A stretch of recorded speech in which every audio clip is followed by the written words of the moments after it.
Welcome, everybody, back here on HowlRound to our fourth week of Segal Talks here at the Martin E. Segal Theater Center at the Graduate Center CUNY in New York City. As far as we know, it's the only theater institution in the United States that does daily new created programming, not going back to archives, and not that there's anything wrong with it, but we truly think it's a time where we have to think and listen and be in contact and also perhaps understand a little better that new world, that globally connected world that is so close to us, so small the world has gotten. But on the other hand, our private lives also have gotten so small and sometimes even claustrophobic. We can really go out. And we heard from around the world, from Hong Kong, from Italy, from Burkina Faso, from Belgium, Switzerland, Germany, Italy, as I already said, and India, Pakistan.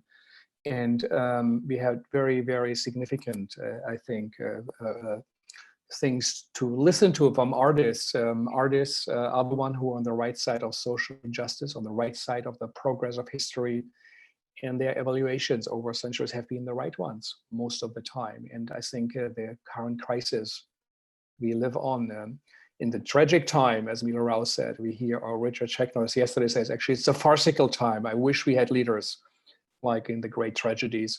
The times we live in, we need to hear voices from leaders in our field. And today we have a great honor to have a master of theater and performance with us in an art form I highly appreciate, and so many others. Who has dedicated his work and energy towards the work with puppets and objects, moving objects on stage. He's a grandmaster on that field, the great Basil Jones from the Handspring Company in South Africa, in Cape Town. And not only you might know him from the work on Warhorse, but also his great work Ubu and the Truth Commission, the Wojciech, that did, and many, many other things. Working on traditions of puppet theater in Africa and Ghana that comes from, but working with Kendridge and contemporary dramaturgy in European and American theater. They created something I think is unique. And we had Basil with us at the Segal Center, and I still remember his talks and what he said, so I can't wait to hear what he has to say. So it's time for me to shut up and actually say hi to Basil. Hi, Frank, and I'm really honored to be one of your guests on this show. It's a fantastic thing that you're doing, and I'm going to be enjoying watching it as you go forward with all your really, really interesting guests. So yeah, lovely to be with you. Thank you, Basil. And where are you now, and what time is it?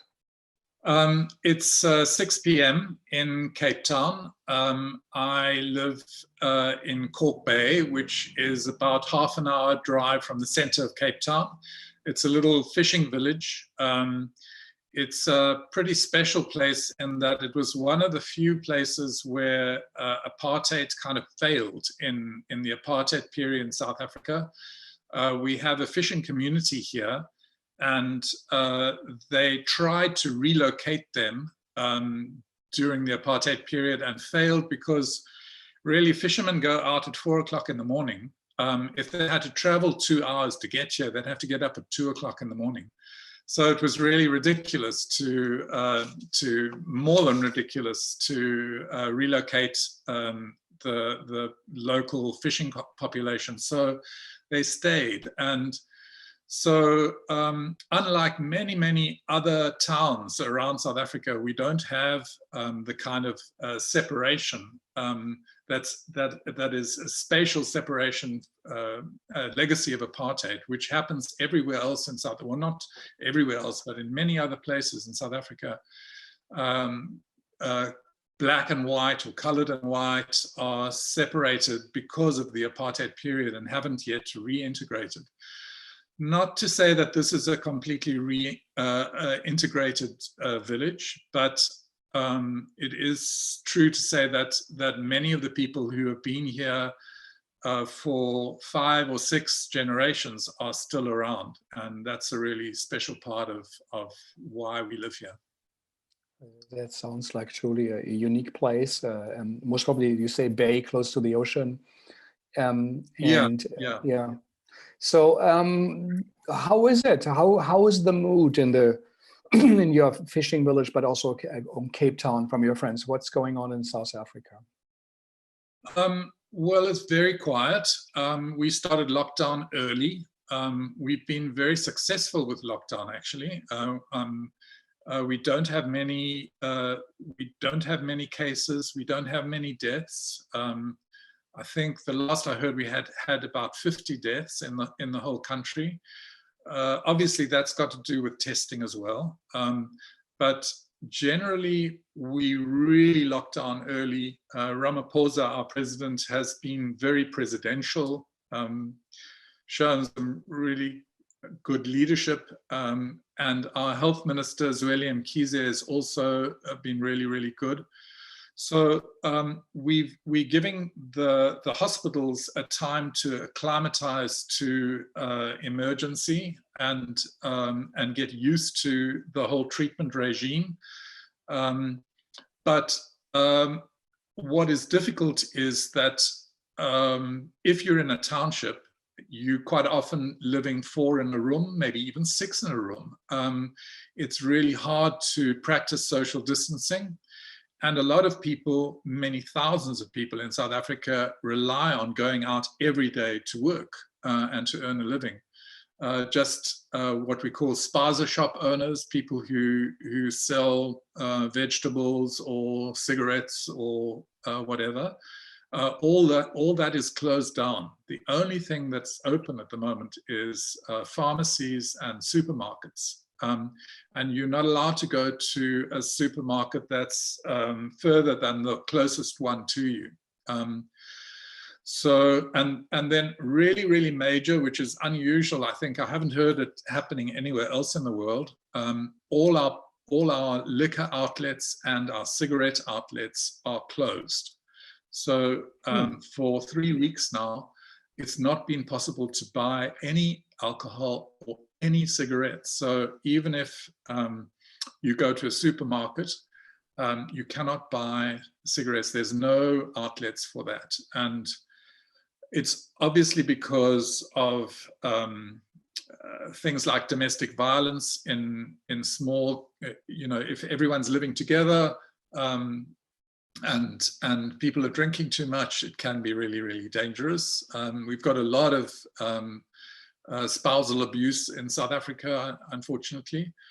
And also, obviously, cigarettes and smoking, not a good thing when you've got a major lung disease on the go. But it's really hard for everyone. And for Adrian and I, we decided that we needed to be really healthy if we were going to get sick. So best not to have any alcohol. So we stopped drinking for the first week of the lockdown, and then decided actually that's rather hard.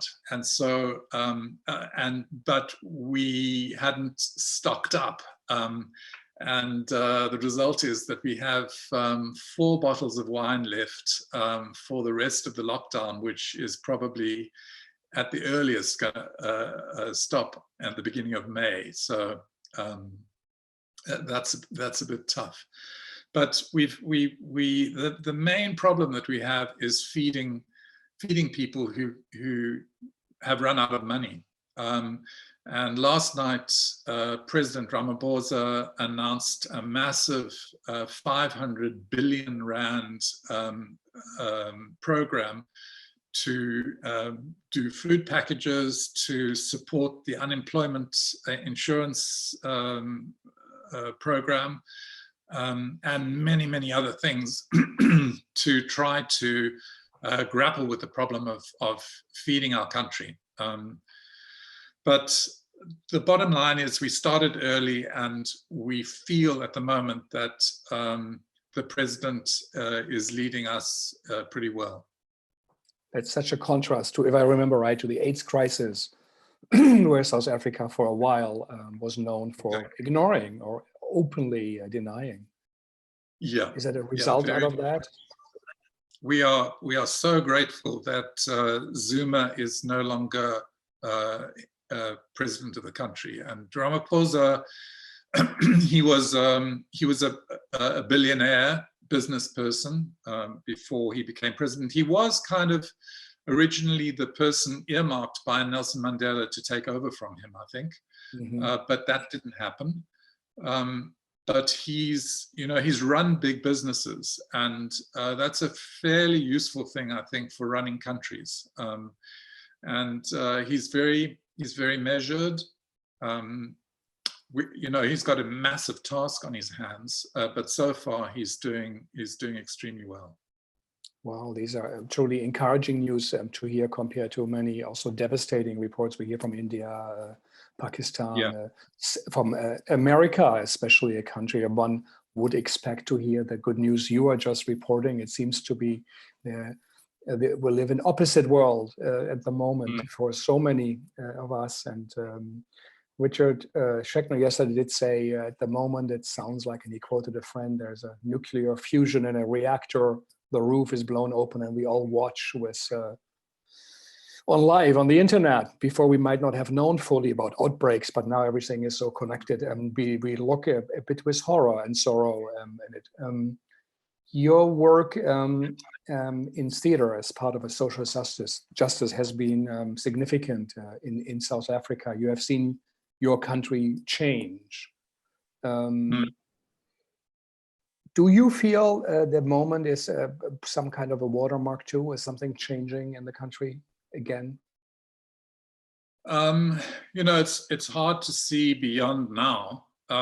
We kind of living in the new abnormal. I'm actually, I have been saying to Adrian that Adrian's my partner since 1971. We've been together for 49 years, worked together. Congratulations, great. And lived together. So we've had a lot of lockdown in our lives, and we're very, very happy with it. I've been saying to Adrian that in terms of the ecological crisis in the world, and today is World Earth Day. Yeah. In terms of the ecological crisis, we need something absolutely catastrophic in order to accept that we need to change radically, and only something absolutely catastrophic will create that change. And I think that the coronavirus catastrophe is that catastrophe, and I think that we're gonna come out of this really ready to make the massive ecological changes that we have to make in the world. I think that we're seeing how animals are beginning to come out in cities. How the canals of Venice clarified, and suddenly there are fish swimming in the canals of Venice. We kind of seeing very encouragingly how quickly things can change and revert to what they used to be. We're loving the silence. One of the things that is fantastic about the lockdown is silence. So from our house above Cork Bay, for the first time, we can hear the waves breaking, which we can't hear when there's traffic going by. We can also smell the air coming from the sea as sort of beautiful fresh air, which we don't normally smell, again because of traffic. It's not serious, but it's bad enough to actually for us not to smell the sea, even though we're really close to the sea. So I'm very optimistic that we've kind of really seen we've come together with a crisis, that this is a completely global crisis, and we're going to come out of it in a much more camaraderie. We're going to come out of it as comrades, global comrades, and to me, that's very exciting. I think we'll be impoverished for sure. It's the crisis has humbled us, because for the first time, middle-class people can't predict a future ahead. No one really knows what's going to happen next, and that puts us on the same level as people who don't have work. That puts us on the same level as people who don't have houses. That puts us on the same level as old people who don't have medical insurance. It humbles us, and all of us could die. We're all in the same boat, and I think that coming out of this, what we're really going to focus on is the environment and what we've been doing to the environment, and a desperate need to make changes. I'll just give you one example. We were in Shanghai, we were in China for Warhorse some years ago, and we took that sort of bullet train from Shanghai to Beijing. It's 1,500 kilometers. I'm not sure what that is in miles, but 1,200 miles or something like this. 1,200 miles. Or 1,000 miles, maybe, yeah. As we sped from through the landscape, through villages, past villages, through towns, through cities, I can't remember how long it took, but I think it was about 5 hours.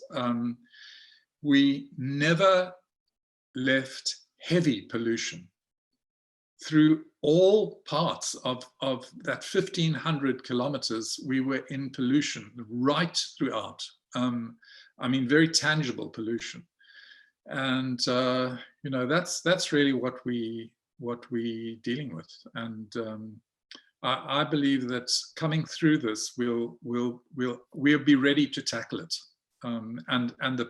I think that the people, the voters, are going to be insisting that their governments tackle it. Mm-hmm. Well, then South Africa, in a way, has been such a remarkable example of things that can change. And I think Angela Merkel in Germany, who says, you know, things do change, or Al Gore with his initiative, he said, I have seen things change. So don't just look at the moment, look ahead, but be part of the change, do something for it. What role did your work play in the apartheid and the change? Did you work theatrically involved? What did you do? And what contribution did your specific theater, and tell us a little bit about it, what did it make? We were very engaged. When Adrian and I left the country in the late 70s, we were trying to escape the army. We had both been in the army and in non-combative roles. And of course, we hated it. They were very clever. The South African government was very clever, because they would come to your high school, and the high school would give the army all the addresses of all the boys, and then you would get they would have your address, and you would then get a letter calling you up to the army as you came to your matric, to the end of your school period. It was very, very difficult to avoid. In those days, there was no organization of anti-conscription campaign. That came later, but there wasn't any such thing then. So one kind of, you couldn't get away from it. And we both did basic training in the army, and I won't go through all the details, but eventually we left the country, and we went to Botswana, which is right next door to South Africa, and we both got jobs there. And while we were there, we became involved with the ANC's cultural group, the ANC cultural group, and it was quite interesting for us, because we were two fairly out gay guys with a lot of really angry political guys who just come over from, this was 1978, 79 and 80. 1976, the school uprisings had just happened, and a lot of people from those uprisings had gone to Botswana. All the arts people were there. It was a real learning curve for us. Because of apartheid, we didn't really know very many Black South Africans. And to be in an African country where we were foreigners, and in a political group where we were from the whites in the ANC, it was difficult and very, very challenging for us, because we were very naive politically. But during those 3 years, we certainly learned a lot about politics. And so when we went back to South Africa, we were kind of different people. However, in the first 5 years of the country, we had to, of our puppet company, which we started in 1981, we were doing children's shows and touring to schools. And you can't be very political with, we were thinking politically, but we couldn't, most of our children's shows would have some kind of nasty oppressor and people rebelling against the oppressor. But they were lighthearted, they were musicals in a way, and we toured them to schools around South Africa and to Botswana, Namibia, Swaziland. But in 1985, President Botha announced the emergency. And at that time, you couldn't go, from then onwards, we weren't allowed into schools during school time. And that meant that we had to find a different way of earning a living. They said you can go to school after, you can perform at schools after school, but not during school. But after school, the learners all leave school and go to sport or extra lessons or ballet or whatever. It was not, we would never have got an audience after school, unfortunately. So we moved from Cape Town then to Johannesburg, and we got involved in children's television, which we did not love, but had no other option at that time. But during that period, we became involved with the Junction Avenue Theatre Company, and William Kentridge was part of that company. And we started the Market Theatre at that time, which was the second non-racial theatre company in South Africa, became it became a really important focus for a lot of political thinking, a lot of political expression. And at that time in 1985, during the year of our move, we also did a very important for us play called Episodes of an Easter Rising. It was our first adult play. We were very scared of doing an adult play because we knew we'd have no audience for puppets for adults. And this play was a play about two women on an isolated farm in the Eastern Transvaal who are visited by an activist who arrives on the farm unannounced. They give him water and he chats with them, and then he leaves, and then he comes back some days later wounded, and they badly wounded, and they take him in. And while he's kind of in their spare room, in their guest room, the police arrive and say that they're looking for this man. And they don't mention anything about the man.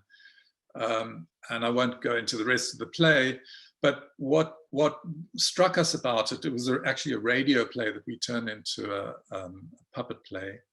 What we loved about it, Adrian and I, was the fact that the two women, the audience gradually becomes aware of the fact that the two women are lovers, and that their political their politics comes out of, their macro politics comes out of the sexual politics of their lives. They had been ostracized from town because of their relationship. That's why they were living on an isolated farm. And it kind of spoke to Adrian and I, these two lesbian women. Their politics, we kind of understood very much because we were in the same boat. So that was the first piece we did, and it was different from a lot of the theatre that was happening at the time, in that there was a lot of protest theatre then, very strident work, and somewhat accusatory to the white audiences that it was playing to mainly. And our piece was very, it was very political, but in a very muted way. When we took this work to, the work, by the way, did really, really well.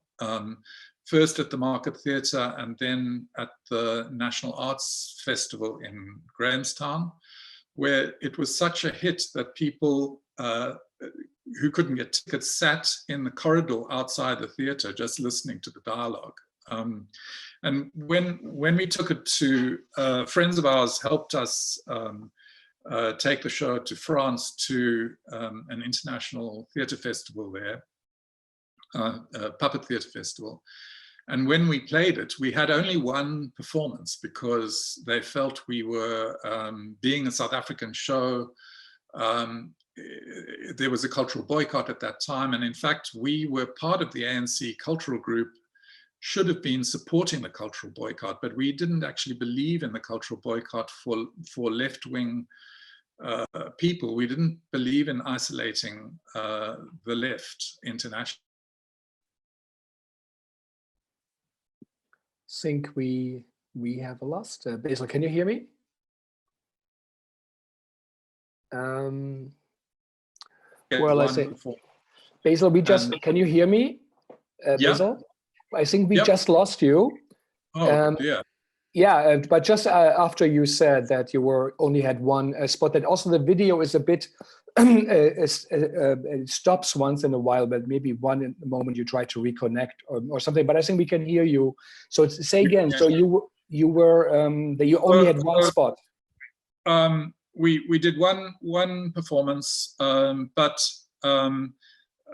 people said, well, obviously you can't go back to South Africa with a play like this. And we said, but we've already performed it in South Africa. And part of the strangeness of that period was some people involved in theatre doing political work were persecuted quite badly, and others weren't.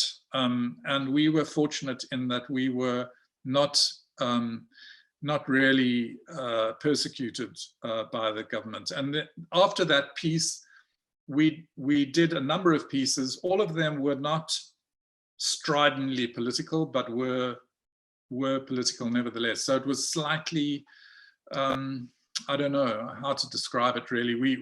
We tried to be really nuanced and not to, we didn't want to come to our audience with an answer. We wanted the audience to walk away in argument rather than knowing what we were. Yeah. So that was that, and that was a long period. And then when we came to the end of when democracy came to South Africa, we had a big problem. All theatre had a big problem because we didn't really know what to make plays about any longer, and also we were involved. We had been involved very much with William Kentridge. We'd had 10 amazing years doing first Wojciech on Highveld, then Faustus in Africa, Ubu and the Truth Commission. We did an opera with him. Zeno at 4 a.m. And another opera, The Return of Ulysses, based on a Monteverdi work. We had a fantastic time, very good for us. We were at all the big festivals in Europe. And but we began to, I think unconsciously, our excuse for moving from Johannesburg to Cape Town was that we were always touring abroad. And whenever we came back to Johannesburg, we came back to this really ugly, dangerous urban city and not to the beautiful landscape that we knew of in South Africa. And so we said we wanted to go back to Cape Town, which is where I was born, and to the landscape and to the seascape of the Cape. But I think subconsciously what was also happening was we were becoming less collaborators and more servitors of William's great genius. In the beginning, when he was quite uncertain about theatre, he was more collaborative with us than as time went on. He became more and more in control of what he wanted to do, and I think that we felt we were serving his vision. That's a slightly unfortunate way of putting it, but we love to work together, and still we are extremely good friends, but we felt we needed to find our own vision. And so the first piece we did when we moved to Cape Town was a piece about a chimpanzee that had been brought up in America and was a tamed chimpanzee, and who had come originally from Africa, owned obviously by a woman who took him to performing commercials and various other things. And as happens with chimpanzees, when they become adolescent, they become very uncontrollable and sexually demanding. And the decision was made to bring this chimpanzee back to Africa, to rewild it. The play begins with the arrival of the chimpanzee in a chimpanzee preserve in Africa and in Tanzania.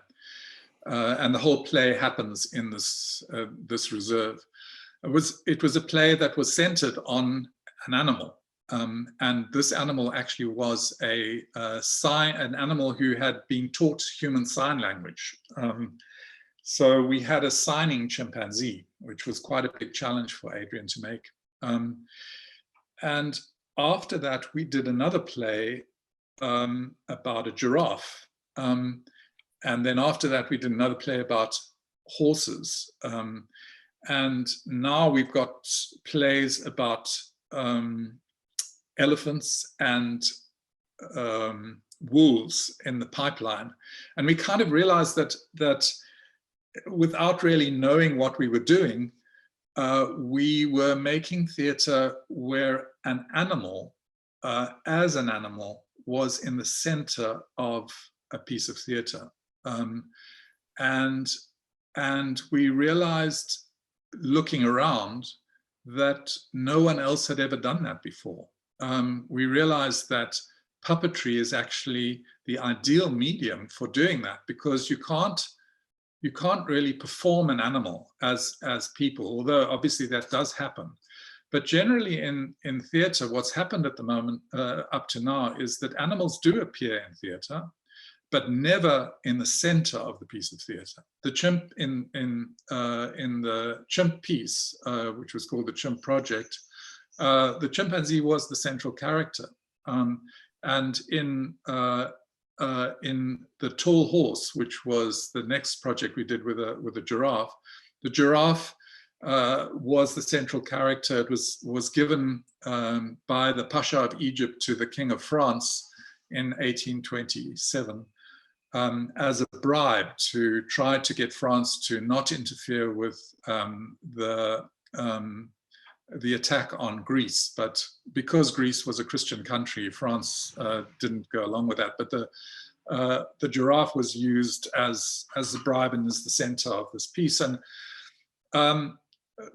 so what began happening was we kind of realized that what we could do was bring animals back into the theatrical canon, or bring animals into the theatrical canon that had never had animals as central, and that was an entirely appropriate thing to be doing in this time, in our time, where we are in such danger of eradicating so many animals.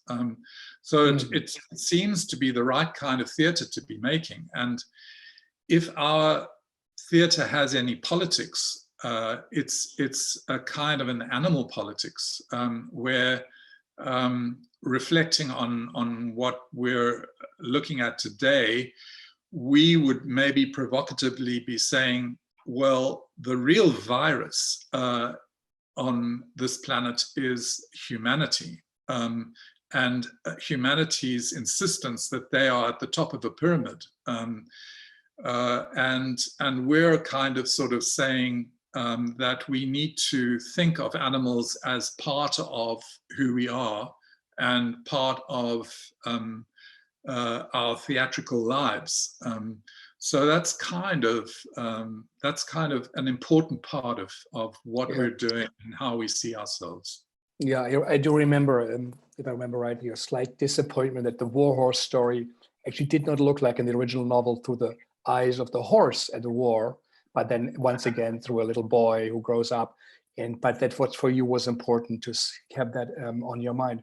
In the time of Corona, in the time we live now, the uncertainty, artists sitting like you in their home, producing or not producing. You said maybe you share us a little bit later on with your workshop, which would be fascinating to see. From what you learned in your experience as a master in your field, is there something in what you found that you feel that can work and will work to change or contribute to the change we all want to see, that we have to be part of? Edouard Glissant, the great writer who actually was teaching us at the Graduate Center CUNY, he said so much is a failure of imagination, the fear of the foreigner, the fear of that maybe you not having a Mercedes will make you a not successful person. In Germany, it's slowly changing. The young people say, we don't really need that. I have a bike or whatever. But it's the imagination that we have to change. Is there something in your work where you say to fellow artists and young artists, in the time of Corona afterwards, where we have to find new ways to tell stories and to have to acknowledge, is there something we say, think about this. This is something we found that might have an answer. And already what you said, focusing on the animal or puppets instead of actors or part of it. Is there something where you say, please listen to that from our experience in South Africa?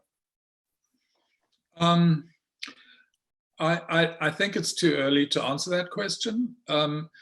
Already we are engaged in something that is very new theatrically and not about animals, which is the walk and migrancy. You mentioned Al Gore a few minutes ago, and Al Gore is a person who says that in 10 years' time there will be 1 billion people on the march. And the reason why is that we are destroying our places where we can grow things. People can't grow crops, and so they have to move away from places where there's no water, and that's a very serious problem here in South Africa, by the way. We've got serious droughts in many of our towns where the groundwater is gone. And those people are all going to be moving to other places. They're going to be ecological migrants rather than war migrants. So one of the projects that we are involved in is a giant of a little migrant girl who is 3.5 meters tall, who will be walking across Europe next year from Turkey through Greece and Germany and France, visiting places that are friendly to migrants.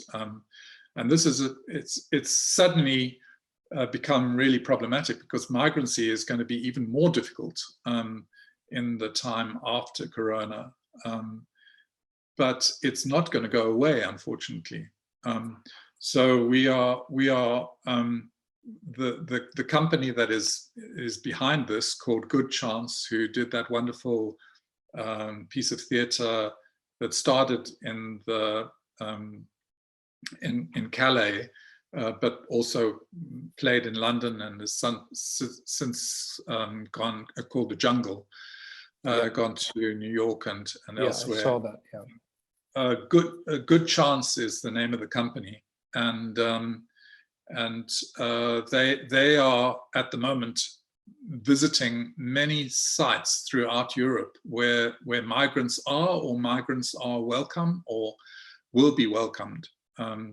And we are seeing how this will work with the arrival of a giant little girl migrant. They are finding ways to welcome her, and seeing what she might do. We've done quite a few workshops. We've been making these giant puppets here in South Africa, and that's a project for the future for us. But how we as South Africans will come out of this, I don't know. At the moment, I think I'm pretty sure that's what's going to come out immediately after the lockdown ends and we become slightly more normal.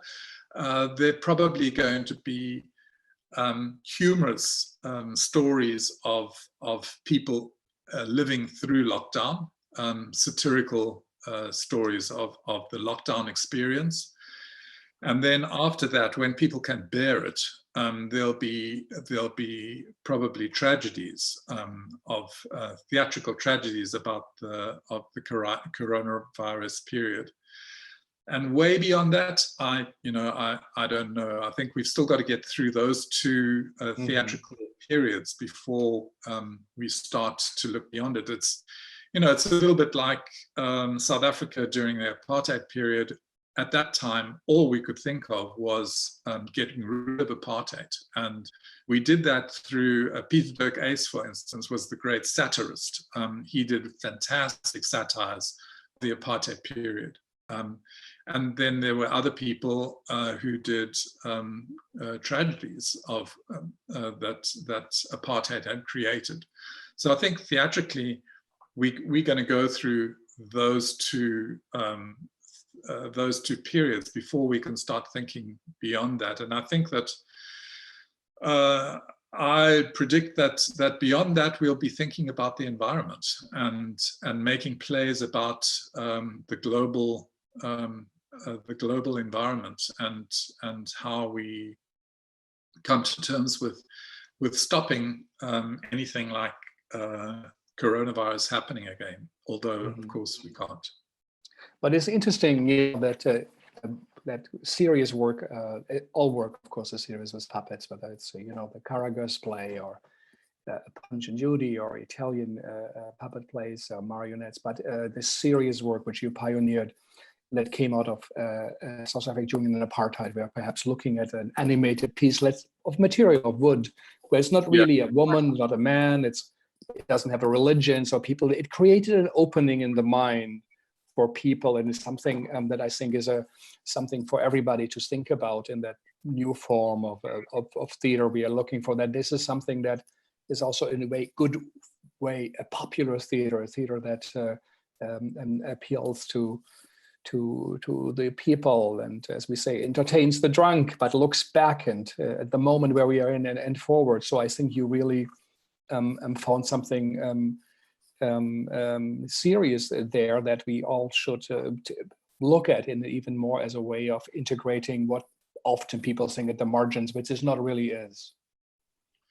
I think, Frank, one of the things that is true to say also about Handspring, we are a company that we're coming to the end of our kind of theatrical careers, and we're very happy that there are other people that have come out from us that are now taking the stage, so to speak. And here in South Africa, there's a company called Wanda Puppetry and Design Collective. They started making theatre puppetry during the time when two of them were working at Handspring in the big horse project, making horse puppets, and quietly on their own to give kids something to do in the evenings. They started making puppets and dance and sort of pageants with puppets. And they have subsequently formed a company, and they are starting to produce plays. So they wrote a play.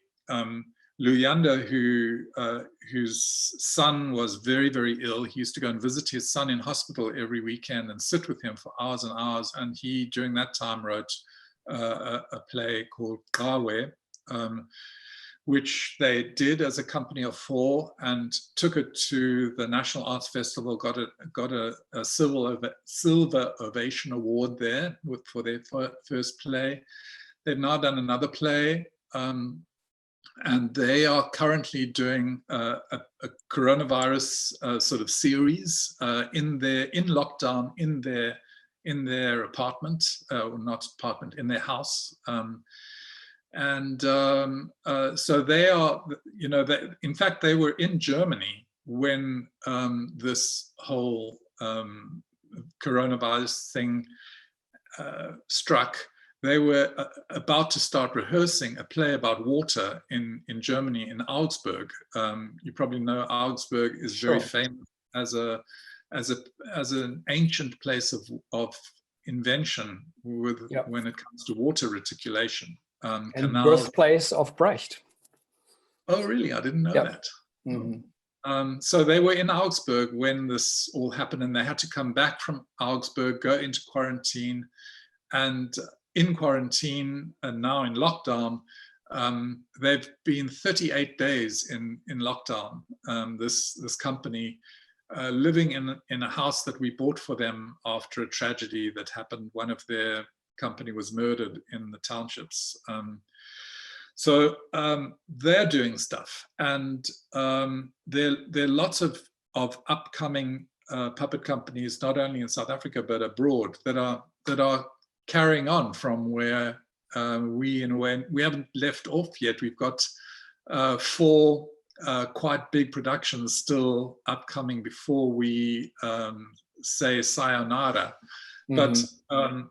But we're kind of, I think, we're hoping that the new young puppet companies come up with stuff that we couldn't do, because I'm sure a lot of it will involve new technologies and new ways of making theatre that are kind of a little bit beyond us as we hit 70 years of age next year. Yeah, I mean, you of course have all our respect of your political work, your theater work, but also the aesthetics. I mean, Warhol's only became such a big hit, and in London, the National Theatre, and then ultimately in New York, and the Tony Award you get and all of it because of that exceptional work you contributed. Can you show us a little bit around how your inner exile looks like? And sure. We heard from your colleague Anurupa Roy in India. I think I mentioned it to you, who said she looked out of her window and saw 500,000 people on the street, a biblical exodus with their children on their back and their belongings, trying to, the servants, the poor people who wouldn't be allowed back in their homes, they served so faithfully. Yeah. Some prepared for 1,000 kilometers of marches. They came back. She's taking care of a village of 1,800 families of artists, many of them puppeteers, meanwhile, South Africa, in a way, is a model of that things can and will change. And so it is just incredible to see all the differences. Yeah. And we would love to see, and maybe it might also for our viewers, wonderful to see your space. Meredith Monk, who did such a lovely session with us, said, "Say, Frank, I want to see where those people live. What's going on? I'm going to show my apartment." So, so we are following Meredith's suggestion, and I hope the internet will be stable. When I spoke to you a little bit earlier, Yeah. it was light outside, and now it's dark. But these are 4 puppets from A Midsummer Night's Dream that we did at the Bristol Old Vic. And what I'm doing with them is they're kind of running around our house and our studio, doing various things every day. It's a kind of a stop frame animation thing that I'm doing. One or 2 or 3 or 4 images a day. They are themselves stop frame puppets, so they can, whatever you do with them, they will just stay in place. I'm having a bit of fun with them, nothing serious, just playing around with them. So this is my offer. Those are 2 of the warhorse heads that have just ended up here, and then down below is Adrian's studio. This is one of the places where we work. We also have a factory elsewhere, but this is where we started out working. And this is hello to Frank. Hello, Frank. Hey, Adrian. We're doing time. We can't fully hear you. We're doing a play based on J.M. Coetzee's Life and Times of Michael Kay. Coetzee is a Nobel Prize winning writer from South Africa. And this is a puppet version. Michael Kay is the main character. He was born with a hair lip.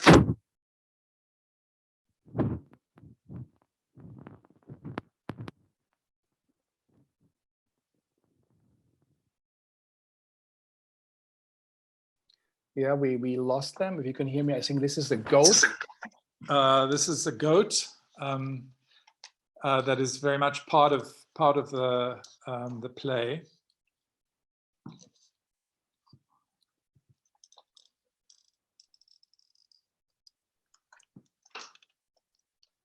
Beautiful.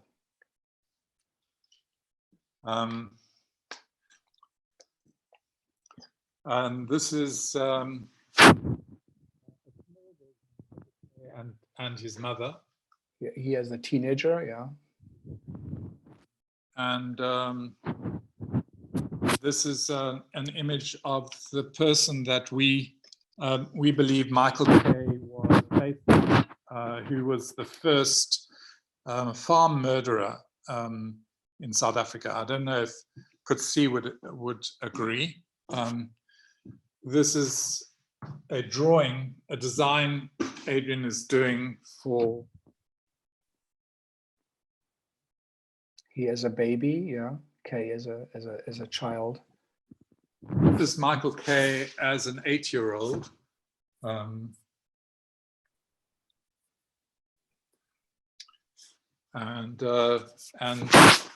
this is Michael's mother.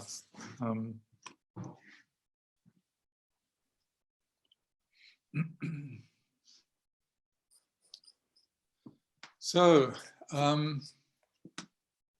this is where we work, and Adrian is our designer and maker of all. That is just amazing. Instead of producing cars and computers, you create an object that really produce imagination and are part of a change or manifest symbolically change we all want to see.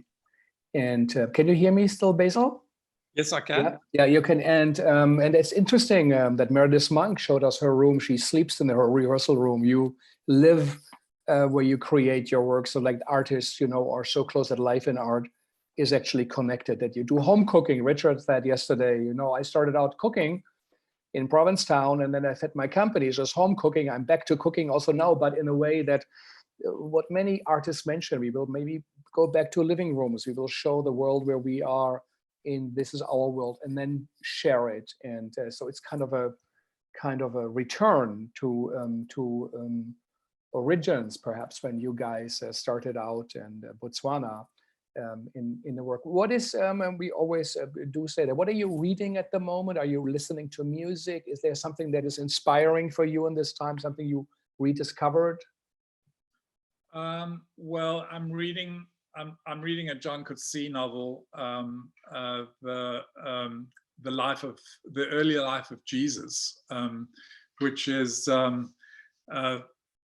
it's a strange thing, because it's not really about Christ at all. It's about a young child, and I think the thesis of the novel, in a way, is that all children are a little are completely unspoilt and brilliant and almost Jesus-like, and that there is a Satan around us always. It's an unusually redemptive novel with a reasonably good narrative.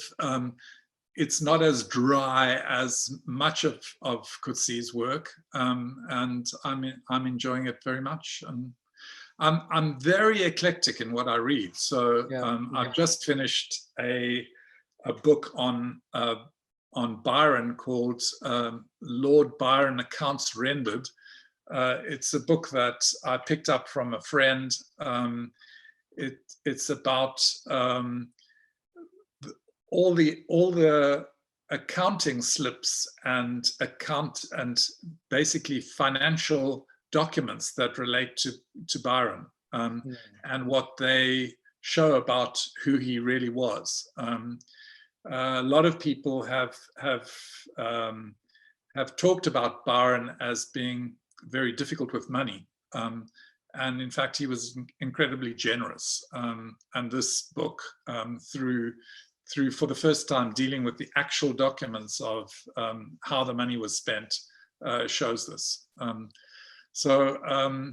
Sorry, unrelated to the present day, but that's great. That's great. That is fantastic. And I know Sishan Urgulu, one of our colleagues, a professor at the New School, said our entire class listened, to the Milo Rao talk, and people are listening to the conversation. By the way, also Milo Rao just finished a Jesus film. He took old Pasolini actors and from actors Mel Gibson used it because he felt they all got it wrong. And in Matera did a new film. So there seems to be something also up in the air. But what would you say to our listeners, what to do, how to use that time, and also to young artists, like think about yourself in Botswana in these formative years where everything can happen. Your career could have taken a completely different way. Is there something you would have known at that time, so that someone had told you? Yeah, I mean, I think that one really has to listen to your inner voice, and try to follow your true desire.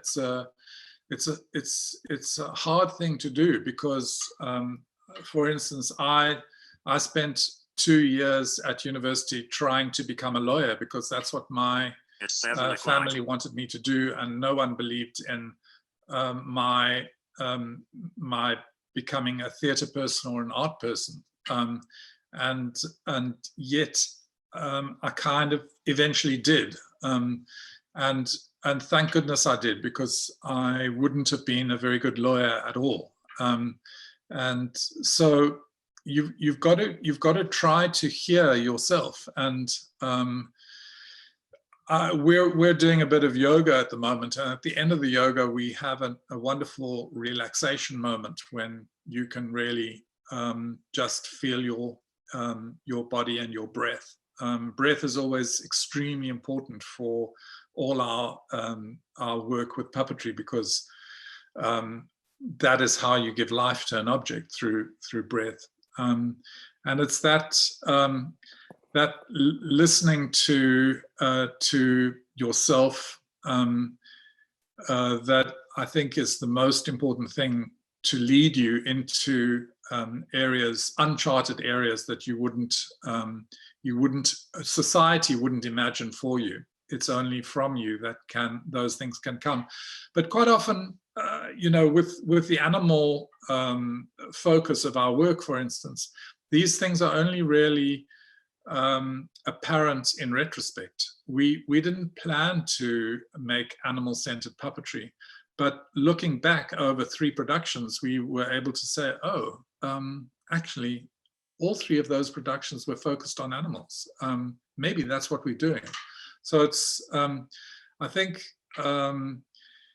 it's important to know who you are, but sometimes what happens, you don't really know what motivates you. I spoke also about our move to Cape Town from Johannesburg. I think that there was an ostensible reason, but there were other subconscious reasons for that move. It's difficult to sometimes to know what consciously what you should do, but I think if you're listening, if you have an ear for your inner ear, that's always going to help in terms of what you do going forward.